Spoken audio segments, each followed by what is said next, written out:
Good morning, boys and girls. This story is called The Bunyans, written by Audrey Wood and illustrated by David Shannon.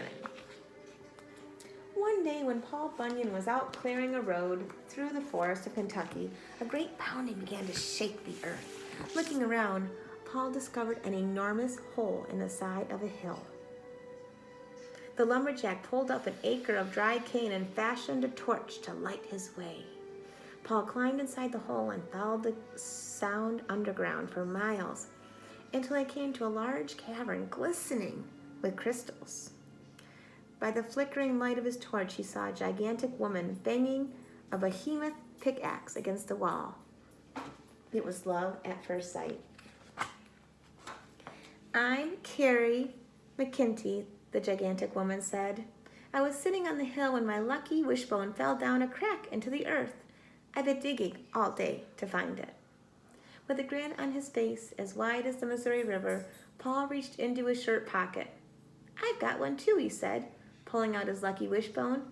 "Marry me, Carrie. We shall share mine." Carrie agreed, and the wedding invitations were mailed out right away. The invitations were so large, only one needed to be sent to each state. Everyone could read them for miles. The invitation said, "You are cordially invited to the mammoth wedding of Paul Bunyan and Carrie McKinty." The couple were married in an enormous crystal chamber that Carrie had carved, and after the ceremony, folks began to call it Mammoth Cave. The giantess had dug more than 200 miles, making it the longest cave in the world, so the name fit perfectly. Paul and Carrie settled down on a farm in Maine, and soon there were 2 new Bunyans.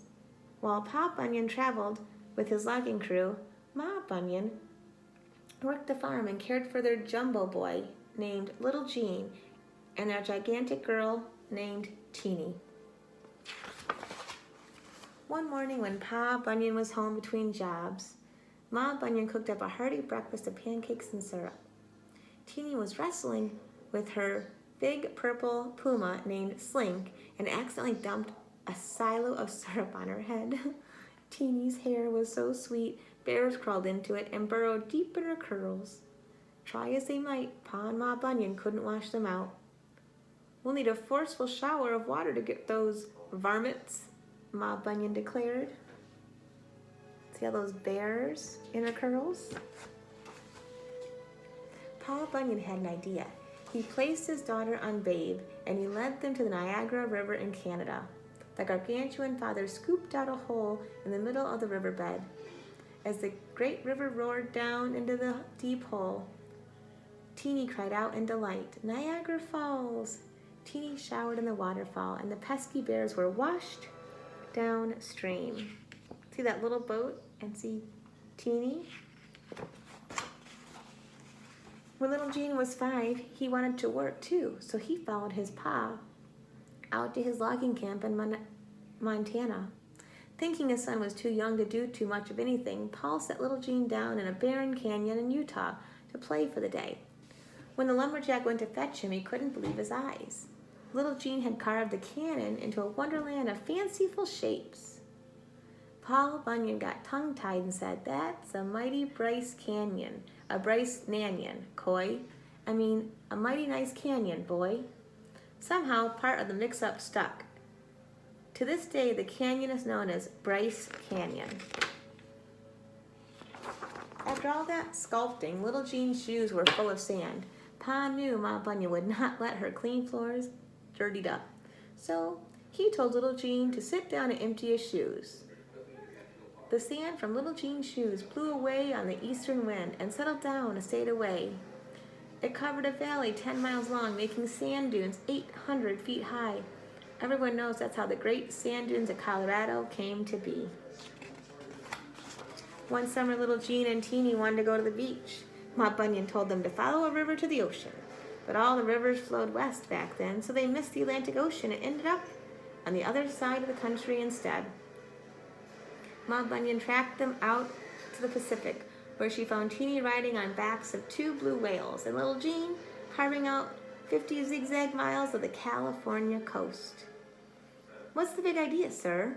From that time on, the scenic area was known as Big Sir.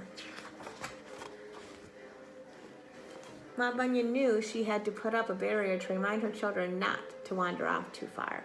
So on the way home, everyone pitched in and built the Rocky Mountains. Teeny gathered up and sorted out all the rivers, letting some flow east and others west.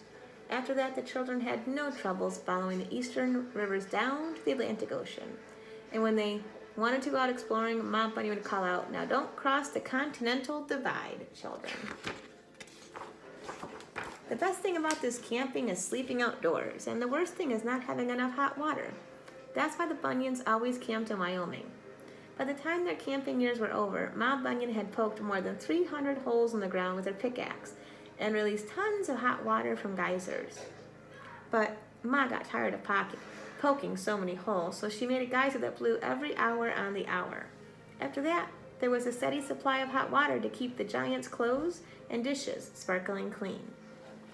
Teeny named the geyser Old Faithful, and to this day, Old Faithful still blows its top every hour in Yellowstone National Park. As our great country grew up, so did the Bunyan children. When the kids left home, Ma Pa Bunyan retired to the wilderness area, where they still live happily. Teeny hitched a ride on a whale over to England and became a famous fashion designer. Her colorful skirts made from hot air balloons and her breezy blouses cut from ship sails were a sensation at the world's first fair in London. Little Jean traveled to Venice, Italy, where he studied astronomy and art. Every day, the gondoliers would take their passengers down the Grand Canal to watch the giant artist chiseling his marble sculptures. After graduation, little John decided to explore new lands, as his parents had done, so he took 2 great jumps and 1 flying leap and bounded up into outer space. In 1976, the year of our country's bicentennial, a spacecraft sent by the National Aeronautics and Space Administration was on a mission to study Mars. The spacecraft was named Viking 1, and it took many photographs of the surface of the planet. One mysterious photo looked like a face carved out of a colossal rock. Some say the photograph is not a face, but an illusion caused by light and shadow on the rock. Others think the famous Martian face is just the spitting image of little Jean Bunyan. If that's so, who knows what he's up to on the other planets? Only time will tell. Boys and girls, I hope you enjoyed that story of the Bunyans.